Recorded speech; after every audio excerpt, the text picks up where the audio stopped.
Good afternoon, ladies and gentlemen, I'm John, this is Mania Trudeau, and welcome back to Fallout New Vegas, You Only Live Once, and you'll probably immediately notice a change that has occurred, indeed, to the kit that I am wearing. Say hello to the new and improved PD chute. So this is my new kind of loadout when I'm not directly under fire.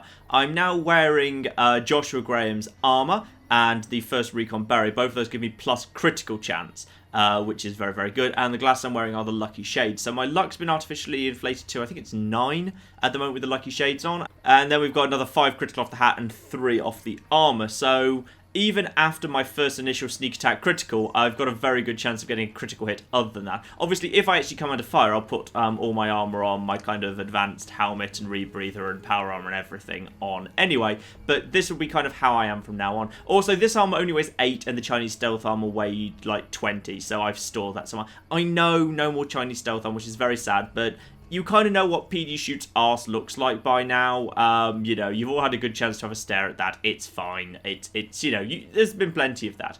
So, here we are, and we're going to be doing Old World Blues today. But first, I need to do some prep. I need to go through what that perk was that I took last part, the weapons I'm going to be carrying into Old World Blues particularly, and also what weapons I'm going to need to stock up on before I go. If you're not interested in kind of learning about what perks have and stuff like that, I'll put an annotation on screen right now so you can skip forward to the next bit of action. Okay, so, basically, you may recall last time I took a perk but didn't show what it was, so I didn't want to have that conversation then. The perk that I had was actually Shotgun Surgeon, and the reason for that is, thanks to Honest Hearts, I've got this lovely Riot Shotgun. Riot Shotguns are great, but you know what's even better about Riot Shotguns? They get the Pulse Slug. Basically, it's one of the few weapons that actually has a unique variant kind of ammo that gets bonus damage, the EMP damage, so extra damage versus robots, and robots is going to be what I'm doing a lot of fighting of. So I've got a very good quality Riot Shotgun. Well, it's not great. I might go and fix it up a little bit with one of the repairing characters around the map. Yeah, so I've got a good quality Riot Shotgun. I've not got that much Pulse Slug ammo, to be honest. It's a kind of short supply around the map. I've been to like every ammo vendor. I could only get like 36 rounds of it. So I've got that, and that will be useful. The other thing that I need is pulse mines. I need to kind of stock up my pulse mines, because here's how Old World Blues works. Old World Blues basically cheats an awful lot. Old World Blues spawns enemies at you, which makes it very difficult. But it's also an opportunity, because as long as I memorize where the enemies spawn, I can mine up the areas ahead of time. And if I've got pulse mines, then I can kill the robots that spawn in. Now, there's a few areas around the map that are likely to give me pulse mines. The first one are the traders around the 188. And the other one is actually Cliff Briscoe. He sometimes has pulse mines. Now, I've been a bit unlucky today because neither of those places had pulse mines, though Cliff Briscoe has a couple of plasma mines, so I'll take both of them, as well as 6 pulse grenades, because anything that gives me bonus EMP damage could well be worth it in a tight spot. So after all of that, I've actually only got 6 pulse mines. I've got 14 plasma mines, but I feel like that's not actually that much. I'm feeling a bit short, so I wasn't originally planning to do this, but I'm going to make an extra stop off to get a little bit of extra. Yeah, I'm going to make a little stop off that I'm probably going to regret. That's right, Helios 1, and welcome back annotation clicking people. This probably was not what you were expecting. But yes, the first bit of action in this part is actually going to be me going to Helios 1. My business is I'm totally helping. Do I have a... No, I don't have a speech option. Fine, NCR rep it is. So yes, we have to make a very quick stop in Helios 1 because I want to stock up on supplies. But yeah, Helios 1 still more than a little dangerous. So, oh well. I mean, the advantage is this place is just full of really good quality ammo that I'm going to be needing. So you've got some really good ammo here. And it's not even stealing, which is nice. And most importantly, 6 pulse grenades right here behind the desk. That's very useful indeed. Obviously, I need to do the usual business of just getting the key cards and stuff, just get that done. So I'll join you kind of outside, given you all know how this goes, I think. Okay, I've just quickly run through and activated everything here. And welcome to Helios 1. So I did not intend to come here. I didn't intend to come here, but... Ooh, needs must. There's a good chance I'm going to get hit here. Even if I do, it's probably best to take a light hit here than a heavier hit over in Old World Blues. I'd rather have the extra pulse mines now. here's how this works. This room, there's you can see one there. Yeah, there's turrets up on the ceiling and robots in this room. I only get through this room and then down to a door that you can just see the top of it there between the bars in the top right. I want to get into that room, get the pulse. There's pulse mines and pulse grenades in the safe. Get them, get out. If I could make it over to that door without being spotted, I can reset the turrets to attack the other robots. I mean, the danger is there's actually mines in that room, but I've got light steps, so I don't need to worry about that. So if I just go, completely hidden, beautiful, beautiful. Stealth 100, I love you. Now, extra free mines in here as well, which is great. So that's always a nice thing to have. And these mines are now completely bloody harmless to me, because light step means I don't trigger them. I've not been spotted. This machine here, yep, turret system, easy. There we go, got it. Bit of a lucky guess there. Now, reconfigure targeting parameters. Yep, no targeting data. Beautiful. Now, those turrets will now start a bit of a firefight against the things I want them to attack. The enemies, by the way, will destroy the turrets incredibly quickly. The turrets don't stand a chance. They're not going to kill anything in this room. They're just going to buy me some time. That's a cocking sentry bot, though. Right. I wasn't expecting him. But, of course, I am late level 20s now, so, of course, the enemy have scaled up. He's going to have missile launchers and all sorts of terrible things. And where is he? He seems really close. I don't like how close he is to me. Oh, bloody hell. Right. Back over here. He can't see me for the time being. Right, well, I've got all these frag mines I'm not really going to be using in future. 5 frag mines. That'll do a fair whack of damage to him. I don't actually know what the armor on a sentry bot is, but I'm going to guess it's significant. Let's go for a headshot. Oh. I may have slightly overreacted if apparently I can one-hit kill sentry bots. Right. My stealth attack criticals. More powerful than I thought they might be. Who else is there? One other sentry bot, but if the same rules apply... Yeah, he's dead. Okay. Apparently, I'm way more badass than I anticipated. I was actually nervous about this area.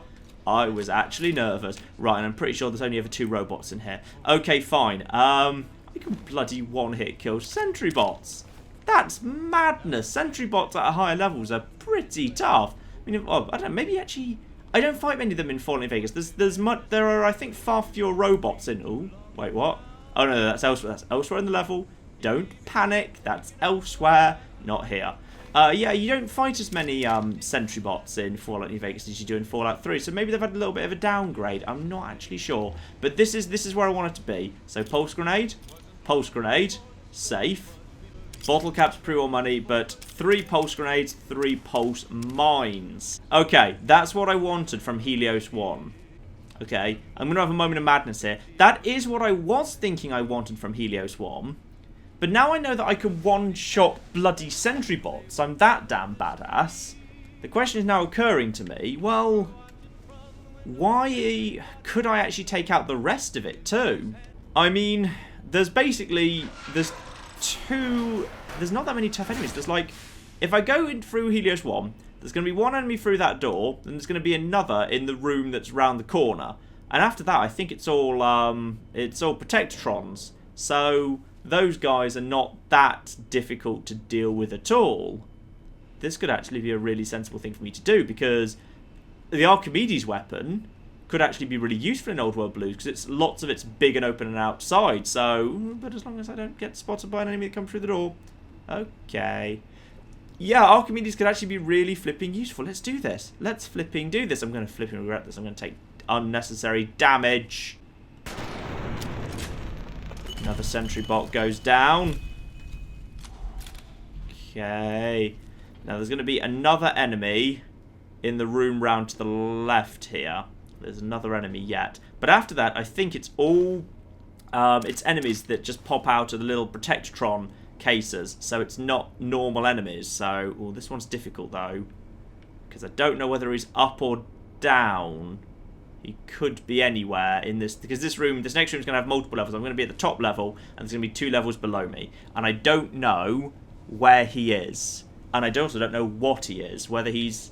Can he be a sentry bot? Can sentry bots even do stairs? I'm guessing they can actually do stairs. Most, even though they look like they shouldn't be able to, most enemies can just deal with stairs by default.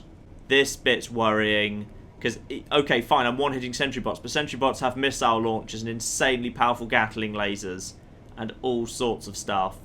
Like, this could go wrong very, very quickly if I get spotted and he gets the first shot in with a bloody missile. Oh, it's a Gutsy! It's a Gutsy! That's fine. That's not a problem in the slightest. Gutsies are easy, relatively speaking. Right, well, I can see more red. I can see more red, but I'm pretty sure there shouldn't be anything else in this room. If you're not, like, overly familiar with this game, you might be thinking, well, why am I so worried? This is an area that normally you'd have come to way earlier in the game. Why would I be nervous? Well, it's because enemies in Fallout games scale up with you, and some enemies scale in a horrifying way, and some of them scale really modestly. So, you know, like, coyotes will never be terrifying, whereas some enemies can, when they scale up, can be utterly, utterly terrifying. And I couldn't remember whether sentry bots scale aggressively or not, and it seems like not, because I feel like I'm still kicking their ass pretty convincingly. And the question is, what the hell's through here? Don't know.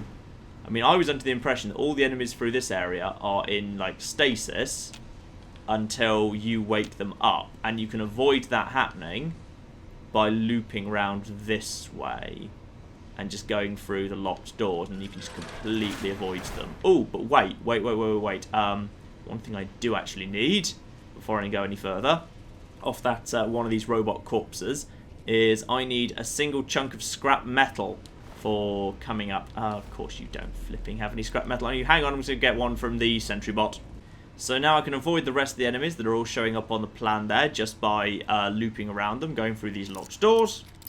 And they are back through there, but I can just completely flipping avoid them at this point. In fact, I think I'm now past every enemy in the game that's actually going to oppose me within this area. Because if I don't go in there, those guys don't wake up. So life is good all of a sudden. Excellent. Let's take the elevator up to the top. So here we are. This is the big ass thing. This is the thing that powers the terrifying satellite weapon Archimedes 1. First things first, I've got to repair the little generator to get it going. And with a repair of 35 and 1 piece of scrap metal, which obviously I just picked up, boom, that wire has been repaired and stopped smoking. Isn't that lovely? And now activate the Helios 1 mainframe terminal. And configure the power grid. Now, obviously, I would normally do full region, which is what the Followers of the Apocalypse want you to do, and it gets you a big book of science from what's-his-face downstairs. But there's not really much point in me having a big book of science, because I'm pretty much, you know, I've got plenty of skill points to go around. I'm feeling in good shape in that regard. So, on this case, I'm actually going to be powering Archimedes 2, because I think that weapon could be quite useful in Old World Blues. Configuration has now been saved. I do not need to arm the defense system. That's pointless. It just gets you bad rep with the NCR. So don't need to do that. Now I just head outside, turn it on, and we are all good. I tell you what, this has been much less terrifying than I thought, actually. I thought when I saw sentry bots, we were in trouble. But no, okay, apparently with max stealth, it's probably because I've been playing Honest Hearts and DLC, the enemies are a lot tougher, so I've come back to the base game, and all of a sudden, stealth 100 and guns 100 and good quality weapons and good perks actually make you pretty much god almighty, so I probably shouldn't have worried. Now, are we in the right time? No, need to be in a better time of day, hang about. Okay, it's now 9 AM the next morning, let's turn these reflectors on. And in a second, yep, nice ominous whirry noise. Everything lines up.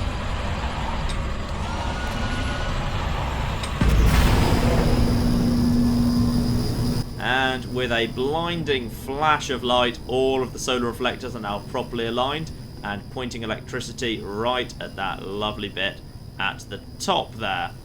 So, that's all done. We can now run straight back through the facility. Though I'm kind of curious what happens if I speak to the Followers of the Apocalypse chappie now, because he kind of basically said, whatever happens, don't turn on the massive super weapon, and I've just basically gone and turned on the massive super weapon, and the game's prompted me to go and speak to him anyway. So, guess I may as well go and do that. I'm kind of curious as to what I'll have to say. I'm guessing maybe my character will just lie or something. I don't know.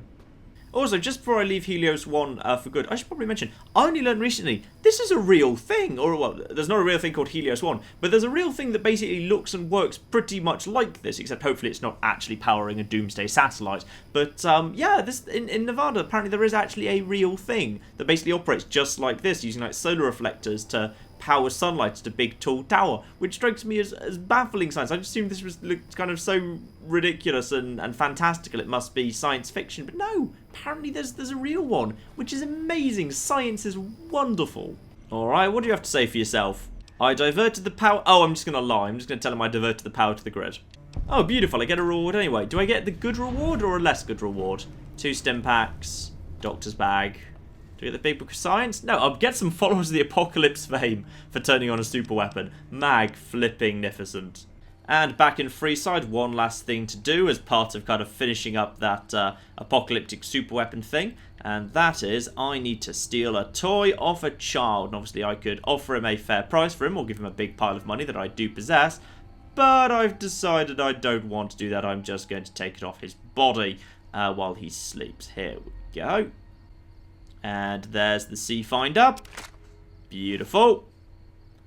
And there we go. I find it kind of interesting because, of course, he runs around thinking that's a toy during the day and kind of going pew pew pew with it. But the thing is, obviously, I've now turned on the thing that powers the satellite weapon. So does that mean the next day shouldn't he immediately call down a satellite strike on his little playmate here? This poor little girl will be hit by a satellite strike while he's just playing Cowboys and Indians or whatever with her. I don't know. I'm pretty sure that doesn't happen, but surely it should do, unless he just like doesn't pull the trigger ever for whatever reason. But all right, fine. Yes, there we are. So now we have that wonderful gun. I mean, it's surprisingly heavy. This thing. It weighs like 15. It's like 15 pounds. It makes me kind of... It's a bit odd almost that kid was like carrying around playing with it, because it's pretty heavy for a small kid to just be kind of carrying around and playing with for fun. It weighs a lot more than a lot of big-ass rifles in this game, but never mind, eh? So, yes, we've got... oh, are you a thug? Are you... No, you're a king, wanted to give me some... Or you were, but then you phased out of existence. Oh, you're going to try again. All right, try again. Hey, you're the one who's been going around helping people around here, right? There we are, 12 bottle caps. Lovely. Alright, good. I think that's everything that I want. Okay, let's go and do Old World Blues. I should mention as we head out to the drive-thru as well, I've repaired a couple of my weapons to top condition, and I was lucky enough to find a little bit of extra ammo, the pulse slugs at... just at one of the Gunrunner's Arsenal outposts. So that is very, very good. So here we are. This is Old World Blues. You notice this weird kind of twitching, this weird twitching satellite thing has just crashed in this... oh, hello. What are you? Hang on. Something over there. Just a family of mole rat pups. Nothing to worry about. So yeah, we've got this twitchy satellite here. I'm pretty sure you can only activate it at midnight, I think. Yep, the midnight showing. It's the midnight showing we want. And if you do show up at midnight, you get this rather weird eyeball thing being projected up. And if we just go over to this thing, let's activate the crash satellite. So the crash satellite seems to be the source of strange transmission, recommending I be level 15 plus. That's fine, I am. And it's telling me that I won't be able to return to the Mojave at all until I'm done with the big empty. And obviously that means I should do my preparations before I go, which I already have, so I'm absolutely fine with that. So let's examine the satellite a little closer, and the atomic wonders of science await. In the years before the Great War, Big Mountain had been the home to the brightest minds of the 21st century. Scientists of vision were drawn to the facility to tackle the greatest technological challenges of the era. They sought to create a new world, fueled by technology for the benefit of all mankind. Sonic emitters, space-age alloys, DNA hybridization, force field particle research, autodoc advances in cranial, cardiac, and trauma surgery. The hopes and dreams of a century became realities in the electronic forges of Big Mountain. The nucleus of this research was the Dome, a huge stone facility that held the labs of every science known to man. It was a think tank where no problem could not be solved, where no question could not be answered. The Great War brought a new energy to Big Mountain and its scientists. Although sheltered from the front lines, the scientists waged their own war, fighting their battles at the atomic level. Equations and calculations marched endlessly across chalkboards and computer terminals toward one solution: winning the war. For years, the minds and computers of Big Mountain were a blaze of trajectories, weapon schematics, and nuclear theories. The problems began to outpace the solutions, first geometrically, then exponentially. As the war escalated, so did the questions.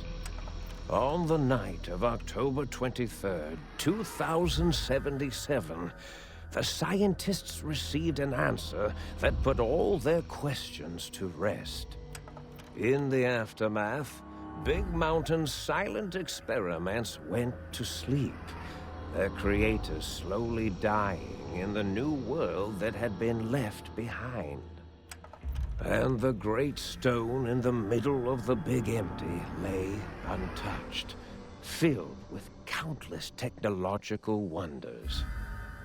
Wonders that, in the end, had been answers to the wrong question.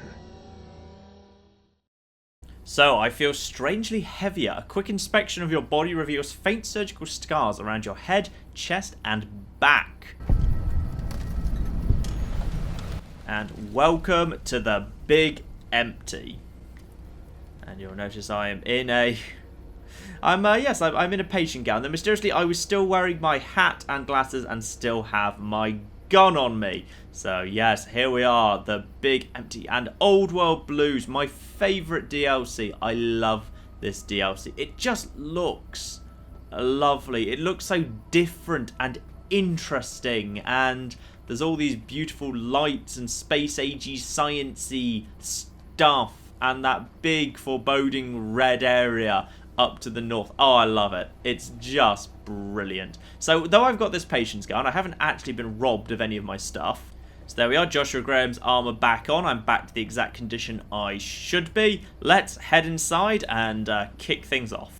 So this is the sink. This is kind of your little home base area while you're here in Old World Blues. I probably won't be spending that much time here relative to some people, because activating all of the sink and getting it up to its true majesty requires a lot of very dangerous subquests that I won't be doing during this little part. But it's a really cool little home base. It's probably actually my favourite little home base in the entirety of Fallout New Vegas. But never mind. Let's head up to the think tank. And a strange feeling of pacifism comes over me, and you cannot draw your weapon for some reason.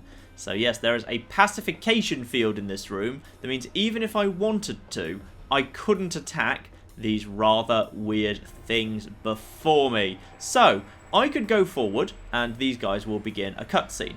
And I'm not going to show you it, because the entirety of the cutscene, the conversation that you have with them, takes, if you listen to all the dialogue options, it's about an hour. Literally, I'm not exaggerating, there's about an hour of dialogue to be gone through. So I'm going to summarise it for you, because I'm not just going to make you watch a cutscene for an hour. Basically, these are the original scientists that were just mentioned in the opening cutscene. They've had their brains removed and put into these robots. They can live forever. But they've clearly gone a bit mad and forgetful. They're still scientific geniuses, but something's clearly gone very wrong with them, and we don't really know what it is yet. And after chatting with them for a few minutes, this happens.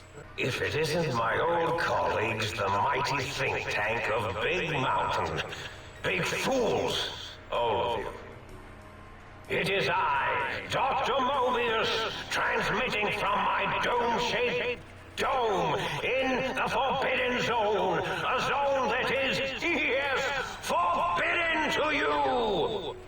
Even now, my deadly robo-scorpions swarm across across Big Mountain with their pincers and pointy laser tails. Soon, all science will be mine! So that's Dr. Mobius, obviously another brain in a robot, except he's gone even more mad in a kind of a bit of a mad scientist way. So he's kind of like set up as the principal antagonist, at least for the moment. Okay, and during that conversation I also leveled up from arriving in Big Mountain, so we're up to level 29. So, okay, probably explosives is a very good thing to get up, quite frankly. Yes, explosives, because I'll be using those mines I've just been collecting, so let's get explosives up a fair whack. Lovely.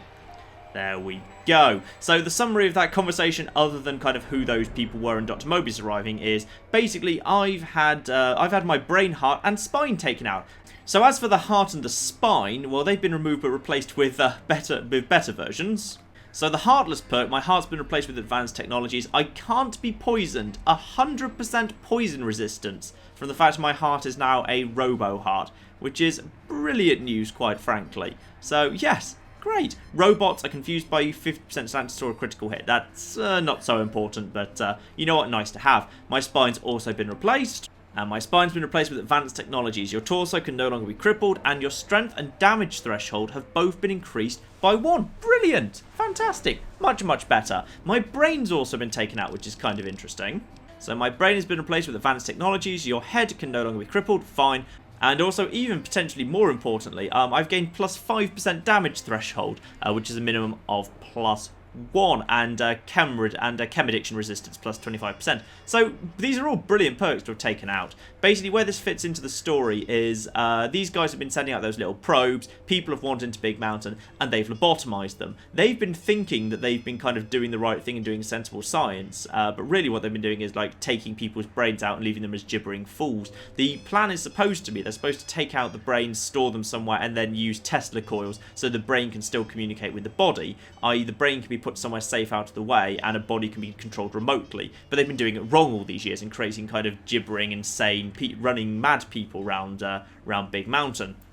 But for me, it actually went right for the first time. So my brain's out there somewhere in the world and it's kind of controlling me by remote control, I guess. And the reason it went right for me is because I've got the 2 bullets in my head that Benny put there. So I'm the first person the procedure's ever gone right for. What these guys have asked me to do is find 3 pieces of technology. But the thing is, they don't actually know why they've sent me to get them. They just know they've asked me to get them. And that will come up as a plot point later. But they've asked me to pick up a big kind of sonic emitter frequency. They've asked me to pick up a new stealthy sneaky suit, and they've asked me to pick up a transmitter thing. So let's get on that, shall we?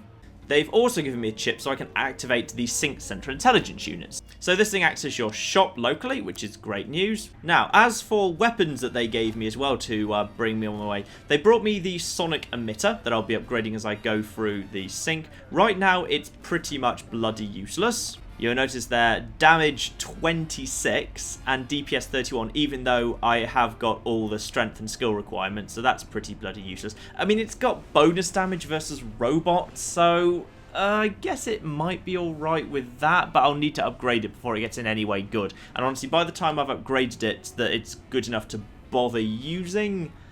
Will it be worth using? I don't know. Actually, no, I don't know how much bonus damage it does. I mean, if you think actually this is a more sensible thing to use than the weapons I will be using, let me know in the comments and I'll kind of reconsider it. Maybe I'm underestimating how good the bonus damage versus robots actually is for this thing. The other weapon they've given me is the K9000 Cyberdog gun, which sounds really cool, but it's actually completely bloody useless. So it uses the 357, and you'll notice it DPS 194, and it weighs 27, which is huge. That's bloody useless, so I'm just going to kind of get rid of that thing, because I really don't think I'll be using it. It's vastly worse than the weapons I'm already carrying.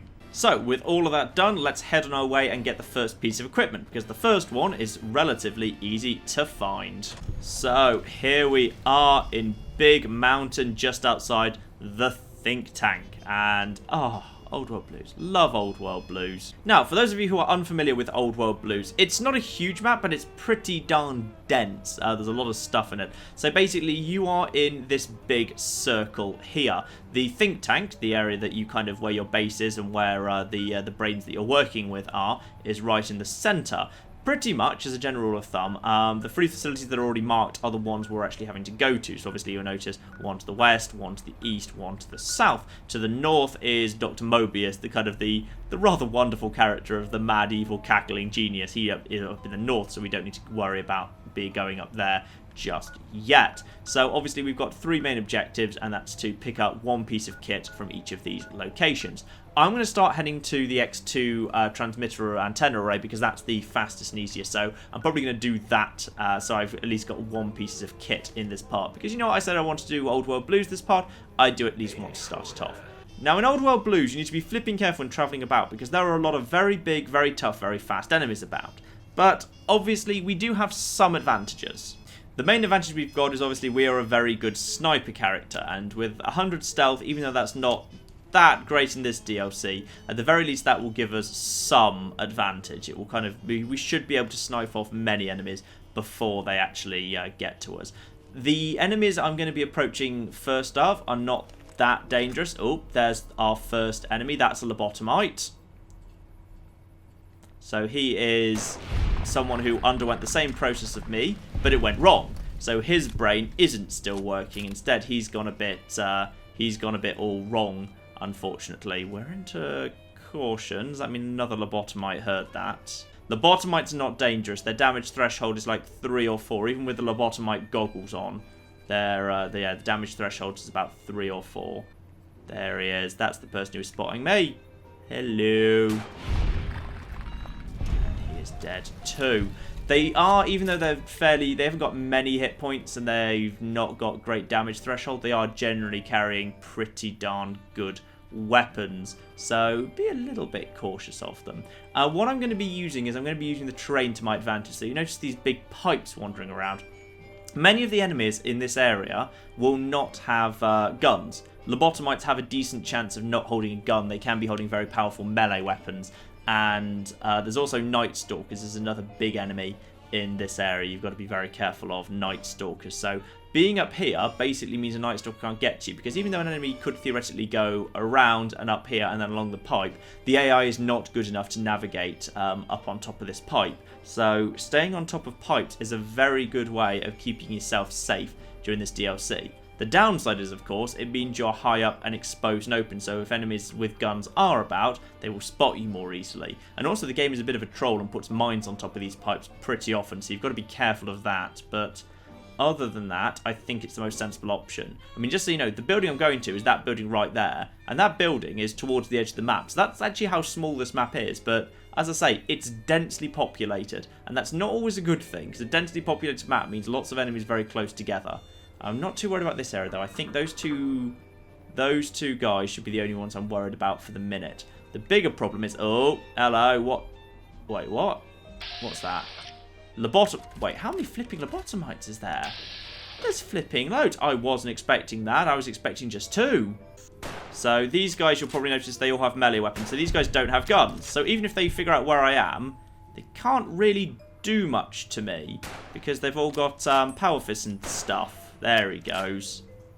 So I'm just using my normal ammo on them. Fine. So all of those were melee or unarmed weapons. I think one had a power fist, one had a protonic inversion axe, which is an amazing weapon, which gives bonus EMP damage. But obviously I can't really touch melee only weapons. It's too flipping dangerous to do that. Now I just need to watch out on the left here in case there are trauma harnesses. Because trauma harnesses, yeah, are basically, they were like designed as like medical exoskeletons to take damaged soldiers back to home base, but they malfunctioned and couldn't be. Yep, what is that down there? It's too far away, I can't tell. I think it's just more lobotomites. Yeah, that's a lobotomite.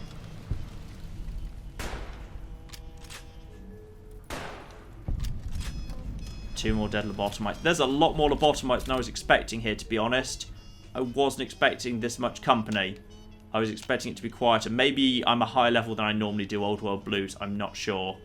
So yeah, the problem with the trauma harnesses is they've got a damage threshold of about 17. So they're probably some of the toughest enemies I'm going to be facing in this entire area. Oh, hello. Ooh, more up there. Okay, fine. Yep, hello. You just walk this way. Oh, pff. Yeah, you just do that. That works fine for me. And then... in a sec.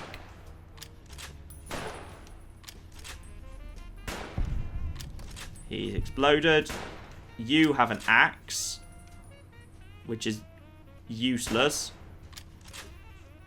There we go. He can't do anything. Melee enemies, not that useful. There we go. Okay, still no trauma harnesses. Any more lobotomites coming in? Can't see any. I think we're good. Yeah, in a second I might nip down and loot some of these corpses, because some of this stuff will be valuable to sell back to the sink when I make it back to the center. Yes, but you got to be careful, because lobotomites, generally they're not that well armed. Actually, they can be very uselessly armed. But luckily, yeah, this time we've run into quite a few with inversion. Actually, let's just check. Oh, what's that? Those are trauma harnesses. If they look like spacesuits, they're actually trauma harnesses. Okay, right. I'm going to explosive ammo those guys, because they're standing pretty close together. Sneak attack critical on both of them should work well. One of them went down. Did the other one? Yes, they did. Okay, yeah. Both dead. Beautiful. Yeah, okay, those guys, the Y-17 trauma override harnesses, be really careful of them. They will murder you quickly. And your reward for walking along this pipe all the way is you get this empty duffel bag and a camera and a mine that was hidden underneath it. So luckily I have light step, because otherwise I would have just literally walked into that mine. I had no defense against that. I was just an idiot. Looks like this is the safest place to step down from this area, actually. So I'm just going to hop down here.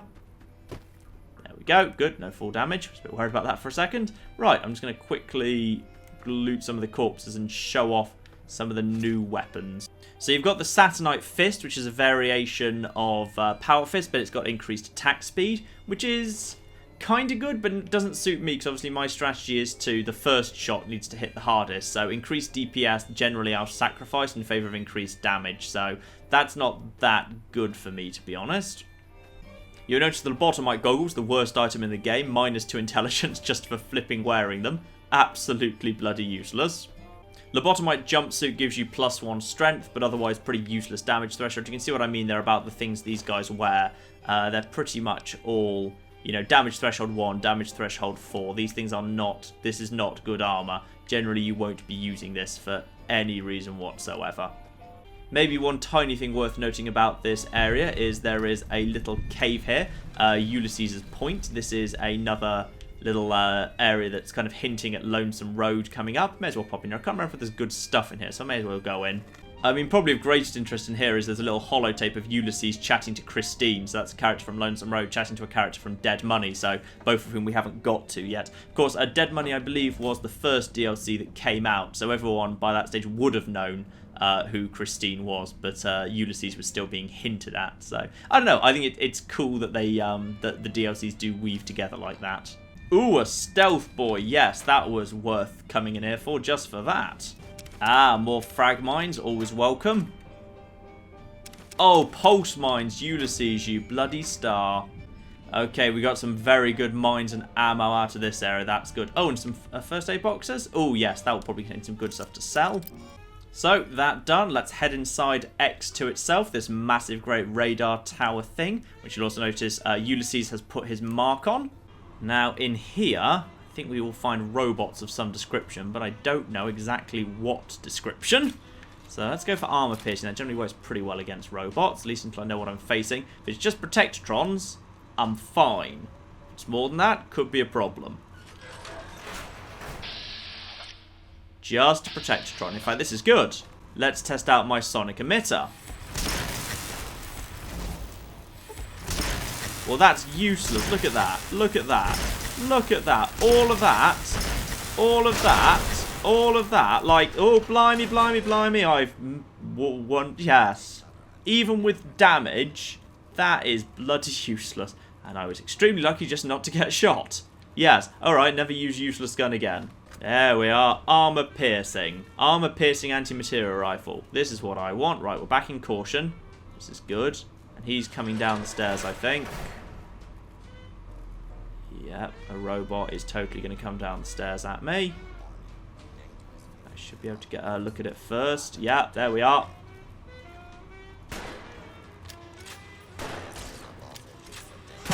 There go. Didn't have a sneak attack critical on it, but didn't hit me, did it? No, just checked. It did miss me. Now, I'm pretty sure that's the only 2 guys in there. And had I got sneak attack criticals on them, that would have gone much easier. Must remember, these are not just Protectrons. These are Protectron Mark IIIs, which is much, much tougher. That's how enemies scale in this DLC. You can tell how tough they are by which mark they are.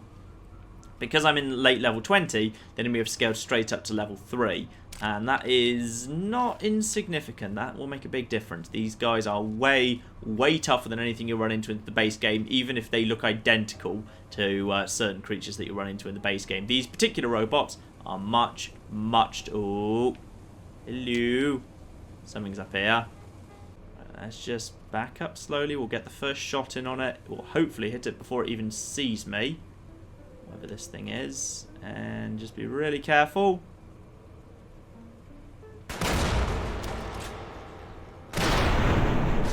There we go. Wow. Oh, Mark IVs. Mark IVs can take sneak attack criticals from flipping anti-material rifles. That's terrifying. Right. Okay, that's utterly terrifying. Okay, good. Right, so lobotomites, basically, no problem. Treat them as usual. Robots, be scared. Be very, very afraid. Right, from my experience with just those guys, I'm increasingly nervous about my prospects for this DLC. Alright, so there's 2 ways to go here. There's a ladder that leads up to the top, which is where I'm ultimately going. Then you'll notice there's this back door. I want to pop out of this back door quickly. So nip outside and you'll see that you're now high up above the path that leads back to the think tank. And you can loop around here and get round to the back area, which is very, very good. Now, the reason I might want to do this is because, as I kind of said earlier in the prep, this game will cheat and it will just spawn enemies. And when you've collected the thing you want to collect, Mobius, the wonderfully charismatic mad scientist who's gibbering at us occasionally, will spawn enemies down here. So what I can do instead is I can come out here and loop around the top nice and quickly. And the reason I want to do that is you'll notice these things. This is the radar fence around the edge of the big MT. What this basically does is if I try and go beyond these things, which counts as the end of the world, then all I need to do is basically just wander out in that direction and my vision will fade to white. And I will be taken back to the think tank, which is exactly where I want to go because that's a good place to recuperate and reset everything. So basically what I want to do is I want to go up on top of the dish, grab the thing I want, come back out here, come round here, and walk out the back way, avoiding all the robo-scorpions. Spoiler alert, there's going to be robo-scorpions. But the game's going to be a bit wise to that, and it's going to spawn enemies along here too. So what I'm going to do is I'm going to pre-mine this area so that everything should hopefully work to my advantage. So we should be fairly early in the DLC, so it shouldn't be that bad yet. So what I'm going to do is I'm just going to put frag mines everywhere. Big line of frag mines all over everything. All of the mines. This is exactly what I want. So this will now be a very big explosion when I pop out of here and enemies have decided to spawn in. They will spawn in right on top of these mines, and I should hopefully be fine. I probably won't be fine because I'll tell you what, the enemies down there will have guns and there'll probably be more enemies along there that will also be shooting at me. But I'll be in better shape than I would have been otherwise. So, that done, head back inside and now climb this ladder. And you'll notice that we are now on top of a radar dish with little force fields in it, which is very cool. Climb up to the top here and you'll be able to grab the little antenna array thing. Trying to steal the H2 transmitter array antenna, are you? You won't succeed. Not if my lethal robo-scorpions have any say in the matter. So yes, as has just been implied, there are now evil robo-scorpions, which is, you know, bit of a problem, quite frankly. But, you know, not too bad either. Obviously, you can see there's red on the map. But I don't know if I could actually, if I go right up to the edge of the dish, might I be able to actually snipe off one of these guys? I'm not sure, because I want to... Basically, the area I want to walk out on is... I think I can just see it there, quite frankly, but I can't see any enemies right now on the red on the map, so I think it might not spawn until I actually go out. But there's definitely something that spawned over here, so I might be able to get a shot in at something at least. Oh, yes, that's a giant robo-scorpion right the hell there. Right. Not explosive ammo, because I'm not sure if I'm going to hit the edge or not. Armor piercing knives. Let's see how armor... Actually, what rank are these? These are Mark 3s. Okay, armor-piercing rounds.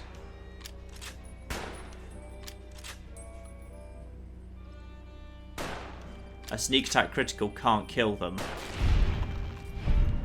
That is problematic. What are you? Oh, you're another one. Are you? 3B. Are the B types not as effective as the others? I don't know. Is it worth me going over to shotgun with the pulse? I don't know how good that is. I don't know how good it is. But there's only going to be one. Yeah, I'm going to go for it. Let's do it. Let's do it. Okay, riot shotgun with pulse slug. I'm going to go down here. There's going to be a single scorpion at the room that I have to take out. I really hope this works as well as I'm thinking it's going to. And there he is. There he is. Oh, bloody, there's another one, but he's further down. There's only one at the top here. There's only one at the top here. That does nothing. That does literally nothing. That's worthless. Right, what am I going to do? He's flipping aggroed now. Armor. Armor, armor, armor. All the armor. Okay, just run past him while he's stunned. Go. Okay. Yeah, I don't know flipping know how EMPs work yet. Oh, he's bypassed all of the mines. Okay. No, don't attack me. Go. Oh, flip. The blast radius just did damage to me, though. Great. Okay. Pulse slugs not working anywhere near as well as I was hoping they would. Also, where do all my mines go? What? I was expecting more. Right, pulse slugs not actually being that useful to me right now. Right, how much damage did I just take? Right, that was 10 hit points down to 245 out of 470. Not that bad. Right, let's just quickly get all my flipping mines back up. Because I'm feeling like there's not actually that much danger now. Okay, we've taken out that one at the back. I've ignored that one that was in the thing. And now we just use the strategy I discussed, which is we just want to get past here. Come on. Go. There we go. Now, ideally, as subtly as possible, we just go this way. And perimeter warning. Don't worry, that's a good thing. I know it looks like it's a bad thing, but it's a good thing. Now we just sneak out the back this way. And whoosh. We go straight back to where I was. Get teleported back into the think tank. There we go. And as you see, we've now been taken back to where we started from. Whew. Okay. We've got the first of the 3 bits of equipment. And I've only taken 10 hit points damage. That's not that bad. Old World Blues is vicious. That is not that bad at all. Alright, fine. I'm willing to take that. That's alright. Whew. Okay, so that's the first of 3 bits of equipment that we need to get. And next week I will crack on and get the next bits. Oh, blimey, right. 245 out of 470. I really hope that's enough to survive Old World Blues. I do. I'm feeling very nervous about this, having run into those scorpions, because these are pretty much the first enemies I've run into for quite a long time. I can't one-hit kill with sneak attack criticals. Everything in Honest Hearts, I still could. So that's a problem. Right, so next week we'll crack on with Old World Blues. You need something to keep yourself entertained in the meantime. Nicole is back. Hello, new people. New people, you might not be familiar with this. Last November I started doing a dating simulator and also murder mystery simulator called Nicole. It's wonderfully, gloriously weird. And there's loads of characters with different accents in it, which is just wonderful. So I get to do all sorts of accents, and it's kind of wonderful. And it's just come back. It just came back. So annotation on screen right now that take you to the complete playlist of everything there's been so far. I kind of love Nicole. I really do kind of love Nicole. It's wonderful. And also next week, there should definitely be another part of Fallout next week. If any other videos go a bit missing, I'm very sorry. I'm actually literally moving house next weekend, so I do apologise if a series goes missing or something, or if otherwise I'm not very communicative in the comments. I do apologise for that, but hopefully that won't be the case. But anyway, there will definitely be a part of Fallout next week. I will prioritise making sure that gets out. And in the meantime, I've been John. This has been Many a True Nerd, and this has been Fallout New Vegas. You only live once. The beginning of Old World Blues. Thank you very much, and goodbye. And once he's nice and high, Caden, if you'd be so kind, and off he goes into space. Oh, you exploded. That's a shame. Yeah, you're going straight in. I don't... Oh, yeah! Oh, that was a good one. Salute. Thank you.